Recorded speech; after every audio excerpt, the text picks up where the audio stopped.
ये बड़े दुर्भाग्य की बात है कि हमने तुर्की की बहुत मदद करी थी जब वहाँ भूकंप आया था, और यहाँ तक कि हमने अपने डॉक्टर्स, मेडिकल स्क्वाड और यहाँ की डॉग स्क्वाड भी। हमें लगता है कि हमने टूरिज्म में इनकी बहुत हेल्प करी है, दोनों कंट्रीज की, अज़रबैजान की भी और टर्की की भी। एंड स्पेशली कोविड के बाद तो हमने बहुत ज़्यादा इनको सपोर्ट किया। तो हम सपने में भी नहीं सोच सकते थे कि तुर्की जो ऑपरेशन दोस्त था हमारा, जब हमने ये करा तो वो ऐसा कदम उठाएगा और मतलब हमारे दुश्मन के साथ मिलके सारा काम करेगा। पाकिस्तान एक रोग नेशन है, एक टेररिस्ट को पनाह देने वाला नेशन है।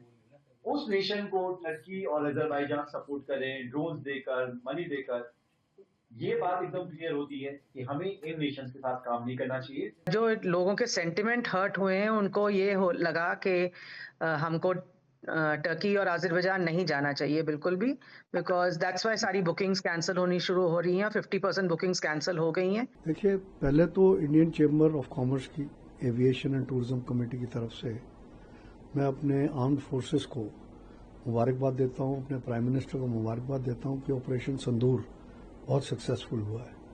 ये बड़े दुर्भाग्य की बात है कि हमने तुर्की की बहुत मदद करी थी जब वहाँ भूकंप आया था, और यहाँ तक कि हमने अपने डॉक्टर्स, मेडिकल स्क्वाड और यहाँ की डॉग स्क्वाड भी, और वहाँ की जनता ने हमें चीयर करा था। तो हम सपने में भी नहीं सोच सकते थे कि तुर्की जो ऑपरेशन दोस्त था हमारा, जब हमने ये करा तो वो ऐसा कदम उठाएगा और मतलब हमारे दुश्मन के साथ मिलके सारा काम करेगा। तो इसलिए जो travel agents association of India है और बाकी जो ट्रैवल एसोसिएशन हैं, बड़े बड़े जो टूर ऑपरेटर्स, ट्रैवल एजेंट्स हैं, सब ने तुर्की का और अजरबैजान का, क्योंकि अजरबैजान ने भी इनको ओपनली सपोर्ट करा है, तो इन दोनों का बाइकआउट करा है। और हम इंडियन चेंबर की तरफ से इन सारी एसोसिएशंस के साथ हैं, और उन्होंने ये भी कहा है कि भाई गवर्नमेंट ऑफ इंडिया को इन दोनों कंट्रीज के खिलाफ एडवाइजरी इशू करनी चाहिए।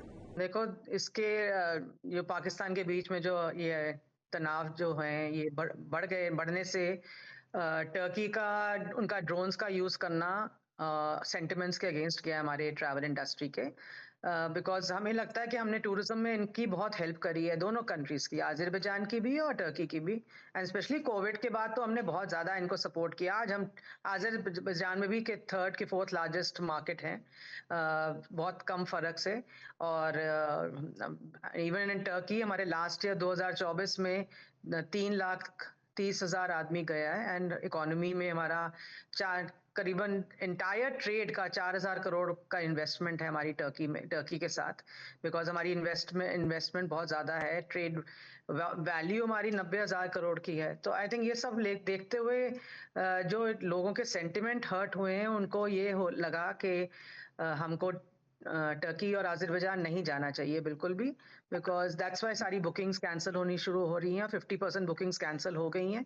बड़े बड़े जो हमारे टूर ऑपरेटर्स हैं, उन्होंने सेल करना बंद कर दिया है, because tourism is all about, I always say, is all about creating peace, and it's a people to people connect. So वहाँ जाते हैं लोग तो tourism के साथ और की बहुत कुछ होता है। tourism is huge value chain, तो hospitality, infrastructure सब कुछ बढ़ता है। पर जब लोगों में वो कॉन्फिडेंस ही नहीं होगा ट्रैवल करने का, और लोग सिक्योर नहीं फील करेंगे, वो उस जगह नहीं जाते, और स्पेशली थोड़ी देर तो बिल्कुल ही नहीं जाते। बाद में कुछ हमारी मेमोरीज शॉर्ट भी हैं, वो भूल भी जाते हैं। जैसे मालदीव्स में हमारा हुआ था कोविड के टाइम पे, अगर आपको याद है, तो बहुत ज्यादा हम लोग ने रिटेलिएट किया था। उसको टाइम लगा वापस आने को, उनको, टूरिज्म को।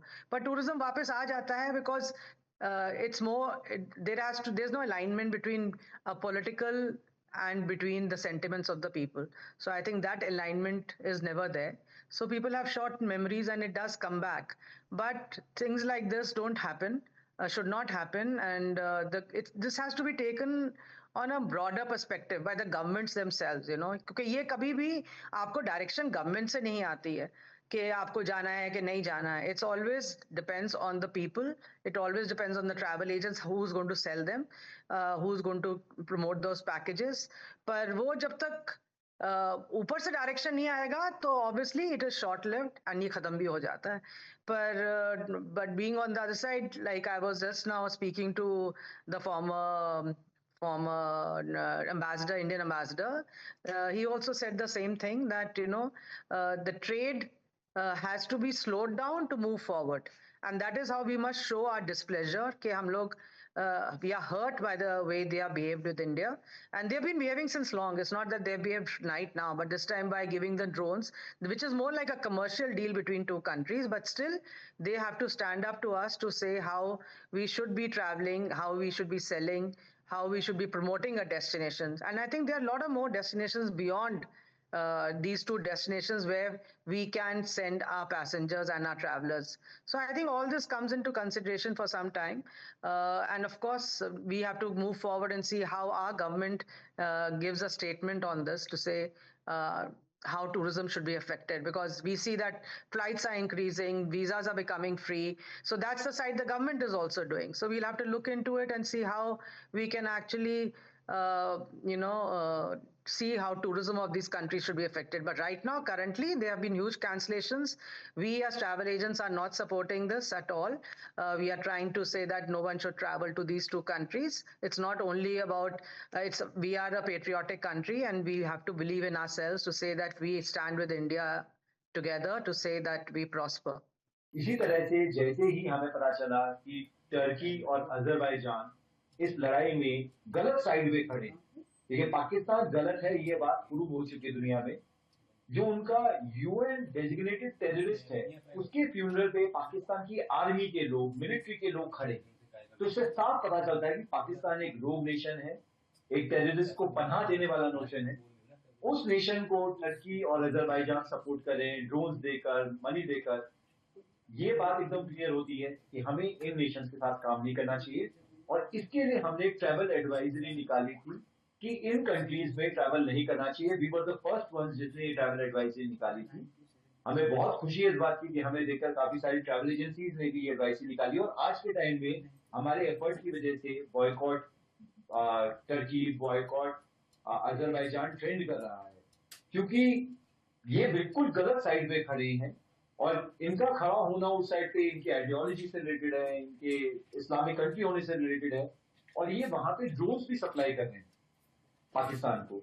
तो जैसे कि हमारे ऑनरेबल पीएम ने बोला है कि पानी और खून दोनों साथ में नहीं बह सकते, उसी तरह से पानी, खून और ट्रेड भी साथ में नहीं बहना चाहिए.